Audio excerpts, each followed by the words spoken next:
আসসালামু আলাইকুম। উনি বলতেছেন যে আগে যারা আছে তারাই তো কাজের অভাবে ফিরে যাচ্ছে।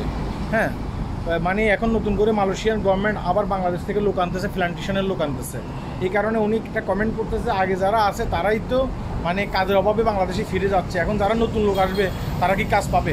দেখুন, আমি আপনাকে বলতেছি বা আপনাদের সকলকে বলতেছি, যারা আগে আসছে তারা কিন্তু অনেকে দেখা গেছে কি আপনার সার্ভিস সেক্টরের বিষয়ে আসছে, অনেকে আসছে কনস্ট্রাকশনের বিষয়ে আসছে, অনেকে আবার দেখা গেছে কি আপনার বিভিন্ন ফ্যাক্টরিতে আসছে। হ্যাঁ, এখন এই কোম্পানিগুলোর নাম দিয়ে মানে লোকগুলোকে আইনা পরবর্তীতে এই লোকগুলোকে কোনো কাজ দেয়নি, মানে এজেন্ট কোনো কাজ দেয়নি। এখন সরকার যে লোকগুলোকে বাংলাদেশ থেকে আনতেছে মালয়েশিয়ান গভর্নমেন্ট, এগুলো হচ্ছে পাম অয়েল বাগানের জন্য। পাম অয়েল বাগানের কাজটা হচ্ছে খুবই কষ্টের কাজ, সেটা আমরা সকলে জানি, খুবই কষ্টের কাজ। পাম অয়েল বাগানের জন্য আনতেছে। এখন পাম অয়েল বাগানের জন্য আনতেছে 1500 রিঙ্গিত বেসিক বেতন পাবে। 1500 রিঙ্গিত বেসিক বেতন যারা কোম্পানিতে কাজ করতেছে, যারা খেতে খামারে কাজ করতেছে, সবার কিন্তু 1500 রিঙ্গিত বেসিক বেতন এখন বর্তমানে।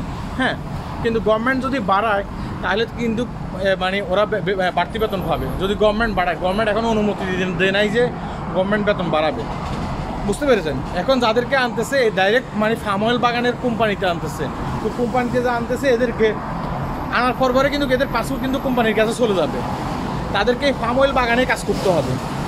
যেহেতু কোম্পানির আন্ডারে যদি আপনি বাংলাদেশ থেকে কখনো মালয়েশিয়াতে আসেন, আপনি কখনো মানে আপনাকে কষ্ট করতে হবে না, আপনাকে দুঃখ করতে হবে না, আপনি বেতন ঠিকমতো পাবেন যদি কোম্পানির আন্ডারে আপনি আসেন। যারা কোম্পানির আন্ডারে আসে নাই, হ্যাঁ, শুধুমাত্র দালালদের কথা শুনে বাংলাদেশ থেকে চলে আসছে, এই লোকগুলোই কিন্তু মালয়েশিয়াতে কষ্ট পাইতেছে।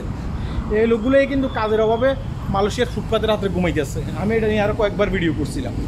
এই লোকগুলোই কিন্তু এই কষ্টগুলো পাইতেছে, এই লোকগুলোই কিন্তু এই দুঃখগুলো করতেছে। যারা ডাইরেক্ট কোম্পানির আন্ডারে বাংলাদেশ থেকে মালয়েশিয়াতে আসছে, তারা কখনো এই কষ্ট উপভোগ করে নাই, এই কষ্ট তারা দেখে নাই, তারা কিন্তু সুখী আছে।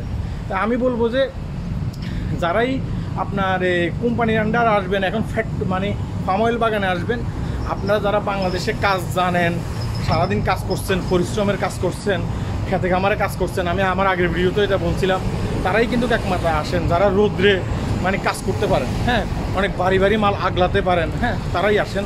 এবং অল্প কিছু মানে টাকা লাগতেছে আপনাকে আসতে, তো অল্প কিছু টাকা দিয়ে যদি আপনি আসেন মালয়েশিয়াতে, তাহলে কিন্তু দেখা গেছে কি আপনি 30-40 হাজার টাকা বা 50 হাজার টাকা প্রতি মাসে কিন্তু আপনি ইনকাম করতে পারবেন। হ্যাঁ, যদি আপনি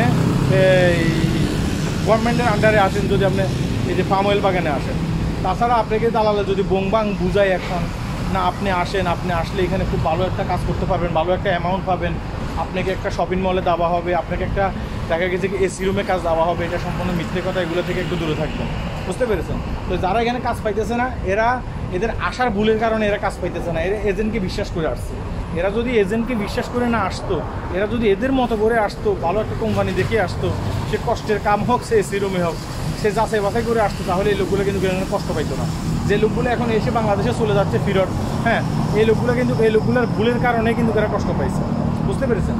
এই কারণে কথাগুলো বলতেছি, যেহেতু আমার এই ভদ্রলোক ভাইটা কমেন্টটা করছে, হয়তো উনি জানে না বা ওনার মতো অনেকে জানে না, ওনারা চিন্তা করতেছে যে কিরে মালয়েশিয়াতে দেখা গেছে কি এখন বর্তমানে কোনো কাজ নেই, আবার বাংলাদেশ থেকে কেন লোক আনতেছে, বাংলাদেশ থেকে লোক আনতেছে এই কারণে। আশা করি বুঝতে পেরেছেন। সবাই ভালো থাকবেন, আল্লাহ হাফেজ।